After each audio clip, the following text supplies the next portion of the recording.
now to double check that we're actually broadcasting. That's what I'm checking too. Maybe. Hopefully. I mean, Yep. okay, Looks it's like showing we're up for you. here. Yeah. Yeah, there we go. I did not label it at all. It's one of those days. I'll go back and fix the title later. Oh, goodness. I got everything else all set up because I was so excited to use this new space that completely it's fine. It's fine. I It's shared it to Twitter and I added some extra stuff. fine. Should be fine. Happens for all of us. Yeah. Anyways, hi guys. It's April and I'm here with Shae today to do our monthly book club. And this month is, I think, going to be interesting and or short. Just Yeah, my gut I right think so there. too. So we picked up The Dead Queens Club by Hannah Capin, which originally I thought was a Henry VIII Shakespeare retelling. Come to find out that I am completely incorrect. It's actually Henry VIII historical retelling Yes. about all of his wives. So Uh-huh. I was royally confused at the very beginning when I'm like, okay, this is the kind of synopsis I picked up for Shakespeare. What the heck is going on over here? Until Yeah. I started looking up his wives and I started understanding, okay, where some of this is going. But I am Yeah. going to shoot it off to you, Shae, You're as gonna I shoot it off to me, huh? yes, as I gather myself and You may not want to do that. yeah, but I have some guesses on where your thoughts are going to go with this one, but I would love to Um, hear it from you. well, 3 words. Did not finish. I couldn't even bring myself to finish it. Yeah, I was wondering because I got halfway through it and I'm like, what am I reading? Why am I reading it? And that's the point in where I started to realize that this wasn't the kind of retelling I thought it was going to be. No, and I honestly don't think either of us would have picked it up if we had really known that. Just because we don't want history. We want fantastical whimsy. And if Yeah, we were doing the Shakespeare retelling, we would have gotten a little more of that. very much And so. yeah, so I think this month is just, kind of an epic fail. I think this is the first one that where we are both truly like, yeah, this was a bad pick. We're sorry. Uh-huh, uh-huh. All the other ones, it's like, we really loved the premise, but the execution was bad. But this is the first one where it's like, yeah, all around it was bad. It was not what we thought it was. I mean, I have to admit that I mean, for what Captain it did her was, and for research. as far as I went in it, it was accurate. I can give it that. Yeah. But it wasn't what I had signed up for, and I really tried. Lindsay and I both. Lindsay buddy read it with me, and we both just got to a point where we hit a weekend where we were both busy. I think it was the weekend of the 48-hour Juneteenth Black Queer Readathon. It was Oh, that okay. weekend. Hmm. So we had gotten to the point, at least where I stopped at that point, and she's like, I'm really overwhelmed. I'm like, let's put this off till Monday. And so we put it off till Monday, and I couldn't pick it back up. I tried even. Like, I read another chapter, and I just couldn't. Because that was another thing that really drove me crazy about this book, can I just say, is the short chapters with the obnoxiously long titles. I couldn't deal. I'm like, what the heck is this? Yeah. Why do they have to be so long? Give it a number. Don't even name it. Just say number Well, and if you're going to do short chapters, or like have it be whoever's perspective we're in, and that's how you differentiate a chapter. Like, that would have even been less obnoxious than those like 15-word long titles for every stinking chapter. If yeah. you have one chapter that's obnoxiously long, fine. But, and it's not like they were even really like that witty, because like Gil Carriger her chapter titles are usually pretty long, but they're hilarious. And Right? so they're not obnoxious. Yeah. This was just obnoxious and like pretentious almost feeling to me. And I think that was the tone of the writing that I didn't enjoy, is that pretentious entitled teen tone to it. And I typically struggle with that, and it just it wasn't my jam.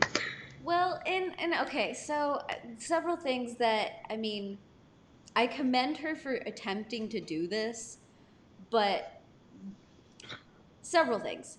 The chapter titles, I think, were trying to be like journalistic, but didn't really hit the mark because you could tell that not very journalistic. This was more of Right. like gossip column journalism.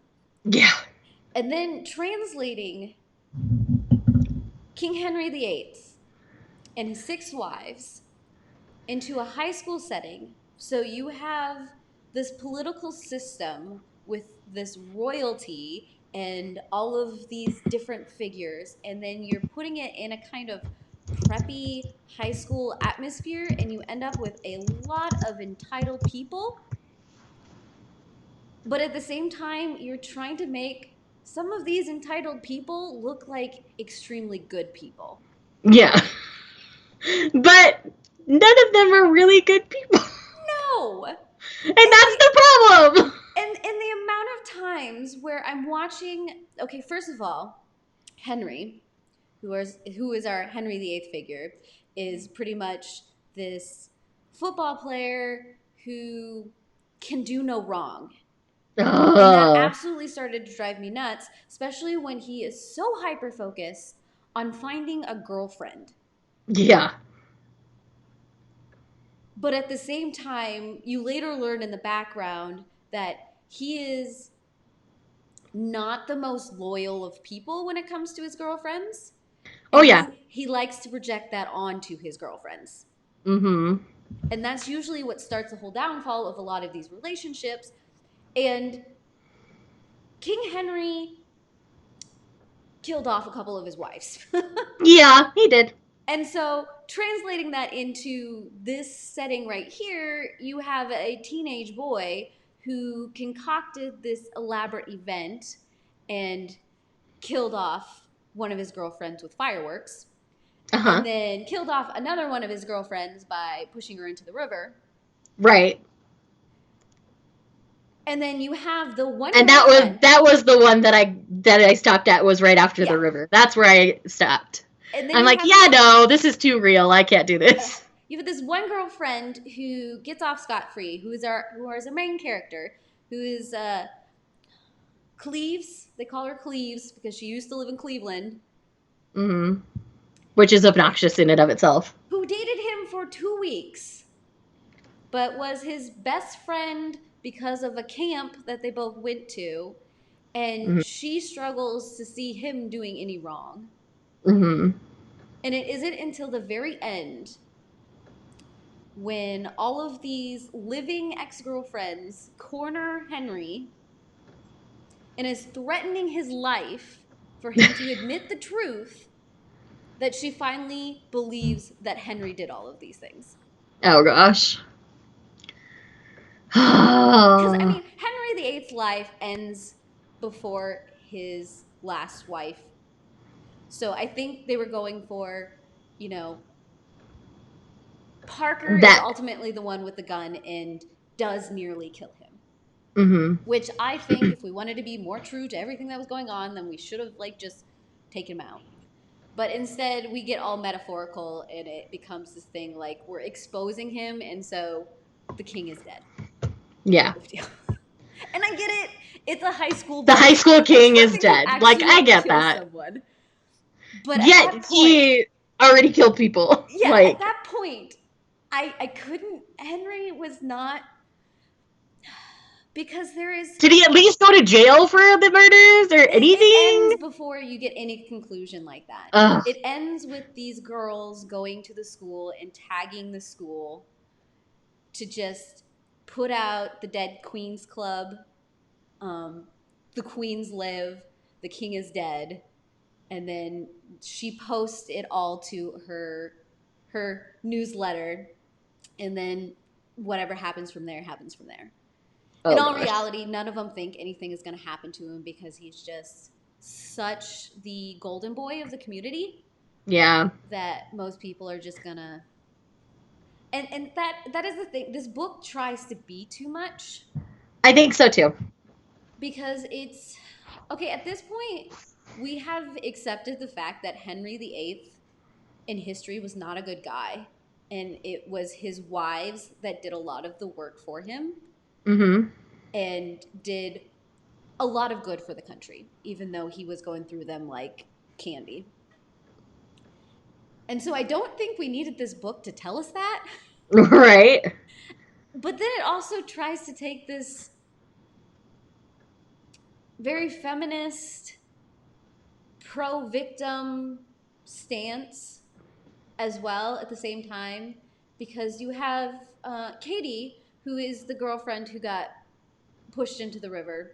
Mm-hmm. Her whole backstory is that Henry is very much convinced that she's cheating, and she's had some very horrific things happen in her past that she has just justified, and then people are holding that against her. And so she's Mm-hmm. lived with the stigma of being a very loose woman, even though a lot of times it's not her fault. She just didn't understand she couldn't say no. Right. And so you have this kind of backstory where Cleves is trying to make this statement that, okay, we can't do this. We can't do this victim blaming. And then that's what makes her newsletter like completely blow up. But it's also something that slowly disappears over time because we become more focused on figuring out who killed Anne, who is girlfriend number, One. no, she's number 2, because number But 1 is wasn't she number Lena. one to die? Anna died, but she Uh-huh. also usurped Lena, which is number 1, Okay. because Jane, girlfriend number 3, is the one who actually went to prom with Henry, and Anne was not happy about it. See, Mm-hmm. and so this is where the story gets like really confusing and very high school. Right. It's hard to keep track of the six girls. Right. And I think Katie was the character I probably understood and liked the best, if Uh-huh. I'm honest. And then she got killed, and so I'm like, nah, I have no investment in this story anymore. Yeah. Because She her decisions, though they weren't necessarily right, they made sense for her character and her background. right. So that's why I didn't have an issue with Katie. Katie was a girl who was very, very lost, who needed someone to help her and kind of just be her friend and teach her that it's okay to say no. And if you're not comfortable, speak up and all those kinds of things. She just needed somebody in her camp. And she never really had that, even to the end. I mean, it was getting to a point where our main character was starting to become that for her. Just right there, like the very end, their last interaction before Katie's off a cliff. And so, yeah. Yeah. So I don't. I mean, I could go into a lot of things and a lot of issues, and I Yeah, we think could sit here and talk about all the bad things about it, but yeah, I don't necessarily want to sit here and just crap all over a book that had a different story than I was expecting going in. right. And I think the people who would like this book are the people who really got into like Pretty Little Liars Oh, and those yeah, that kind very of much that audience. those kind of political drama that are centered around teenagers. This is Uh huh. very much that feel. And if that's what you're looking for, this is not a bad book by any means. No, But if you're going into this book, expecting a Shakespeare retelling, you will be greatly disappointed. yes, because isn't Henry VIII the Anne Boleyn story? I think so. Okay. That's kind of what I was. So that's where I started getting confused. Where I'm like, where are all these other girlfriends coming from? What is Right. this? What is going on? But I Mm-hmm. mean, historically, for that kind of accuracy and that kind of retelling, this is not a bad book. But if you don't really like angsty teens and overdramatic teens and a high school drama that seems really, really, really overinflated, Yeah.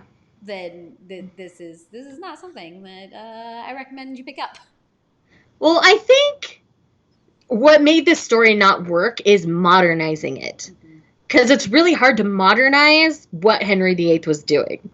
Like, if you had stayed in the time period and played around with different things, that would have made a lot more sense to me than trying to modernize Henry VIII. And I think that's ultimately what this book's downfall was for me, is that all of this behavior never would have been tolerated at any high school I know these days. No.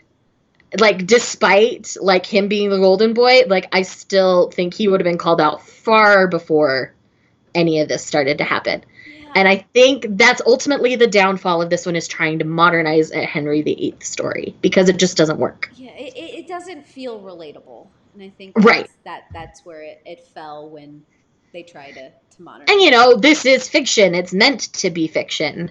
But I would hate for a teen to read this and think any of that was acceptable behavior. Because none of it was. No. Tagging to school, everything. Like, none of it was acceptable. And, like, Well, even the means at the end, like, didn't work. yeah, the relationship dynamics, even with Ugh. Cleves being Henry's best friend, Uh-huh.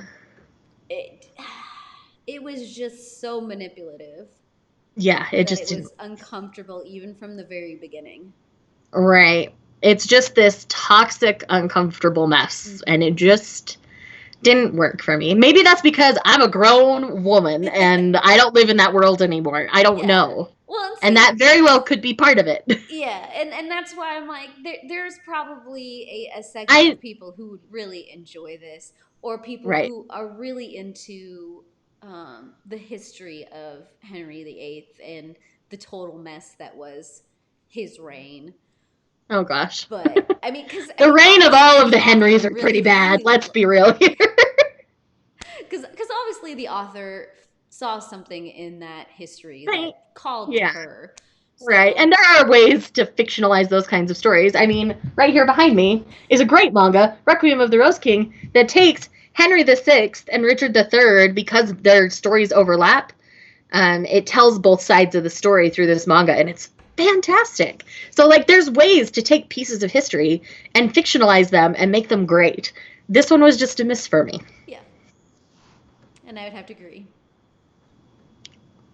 So, yeah, I don't think I have much more to say about this Nope, one. I was just kind of gonna leave it there. Just be like, so those were our thoughts. I mean, I didn't Yes. I didn't put out the disclaimer that hey, this is going to be very spoil filled because I've got no filter. I literally just finished this 2 Yeah, hours before. April and I don't have filters when it comes to these live shows. I think you guys are familiar with that by now. I mean, we've been Yeah. doing this. God, it's been a year and a half since we've been doing this now, Oh hasn't it? yeah, I was going back and looking at our playlist of all of these live streams. I'm like, I was getting nostalgic. I'm like, look at all my different hairstyles and all the I different books know, we talked right? about. It's so fun. But yeah, But I apologize for not captioning this video or putting a description in it. I will fix that at the end. So we'll get it anybody all who fixed. who It'll be comes fine. into this confused at what's going on, basically, this is our Tell It Again book club monthly live stream, and Oh we yeah, we didn't even say that at the beginning, did we? well, yeah, I Whoops. didn't call it our book club. I just went into okay, so we read this book. Uh-huh. Let me tell And you some things. yeah, exactly. That's okay. I think this is probably the most chaotic live show we've had in the year and a half, so it's We okay. would If, do. it, if we're We only would having a do. super chaotic one once every year and a half, I think we're okay. Yeah. So next month, the live show will be over on your channel, Correct. and we will be doing a Blade So Black by LL. What is it, McKinney? McKinney. Mm-hmm. McKinney, which is an Allison in Wonderland retelling, I believe. Yes, it is based on Alice in Wonderland And lore probably and through the looking glass. stories. Yeah, it's probably a mix of Yes. both of those. I think it's just that world, that Wonderland kind of world that Yeah. we're going to be Well, and to kind of be fair, sandboxing in. there's not really a clear storyline for either of those books. It's very true. So there's a big sandbox to play in. Yeah. So we really wanted to when we were discussing this month, we wanted to take a minute to see if we could find a retelling by a black author that we hadn't already done Hmm. in our live shows, and we realized we hadn't done a Blade So Black yet, so we thought this was the perfect opportunity because we know a lot of people are exploring black authors and stories featuring black main characters. So I thought this would be the perfect opportunity to bring in something like this. So I'm really excited. This is one Yeah. that was initially on my radar when it first released, but I never ended up picking it up for some reason. Yeah, it's same for I think me. it was always just like there was always something else just like a little bit ahead of that I wanted to read more quickly. And so it just getting pushed back, and it wasn't ever intentional. It just happened that way. Yep. So I'm really excited that we're going to do this. I think I it's going am to too. be really fun. And after this one, I think going into something that's fantastical will make us both very happy. Yes. Yes. So I am looking forward to this read very much so, especially since Alice is one of those just pure whimsical reads that I love to go back yep, into April loves periodically. Alice in Wonderland. Mm-hmm. Very much so. But other than that, I don't wait. So okay, so before I completely lose my train of thought, like I said, this is all over the place. That live show, your channel, I of course will eventually have the It should link. be the last Sunday at this Yeah, time. that's what I. We moved it to Monday this time. We're typically on Sundays, but we moved it to Monday because April had a family thing I yesterday. did. So rather than pushing it back a full week, we just went an extra day. So we're looking at July 26th. I just pulled up my calendar to make sure I said the right date. And we'll be reading A Blade So Black over on my channel. It's going to be the live show. And yeah, it's going to be a good time. I'm really excited. Yep, yep, and I'm looking forward to that. And of course, as always, if you aren't subscribed to Shae, I highly recommend you do. Her channel is Shae Geeks Out. It's wonderful, wonderful fun. I love your mix of manga and traditional reading. So, Yeah, I love both too much. I can't choose, so I just play in both. and there's nothing wrong with that. Let's Well, be I honest. in a way I think it divides my audience almost too much because I'll have my manga videos perform a certain way and then my book videos perform another way, so it messes up my analytics all the time. But I kind of don't care because Yep. I just love the content I make, and my audience knows that. Like they're all familiar with the fact that I talk about both, and I will always talk about both because I enjoy both. And I think that's the best way to create is the quickest way to burn out is to do something that you don't really enjoy doing. And Right, like both of us are you doing had tried this. to force yourself to do those like creative concept photo edits that you did early on with your channel. Right. Like that would have gotten to a point where you burned yourself out because you weren't enjoying it. But I Exactly. love how your channel has evolved to all of these different things and you just flit and do what makes you happy and I love it. Uh-huh. So I think we could probably, I guess, end this here. We have actually hit our almost a half hour, even Yeah. though we were questioning whether or not we'd have a whole lot to talk about. Well, we started diving into why we didn't like it so that people Yeah, understood why we didn't like it. Because exactly. there will be a lot of people out there who probably really enjoy this. It just wasn't for us. Hmm. But again, it might be because we're grown women and not teenagers. But I did enjoy, hanging out with you. Of And course, it's always fun. yeah, and everybody who showed up and chatted with us and decided to watch our lovely faces. And of course, as always, if you would like to stay up to date with every time I upload, subscribe if you're not. And I hope to see you guys next month over at Shae's channel and Heart Your Beautiful Faces. Bye.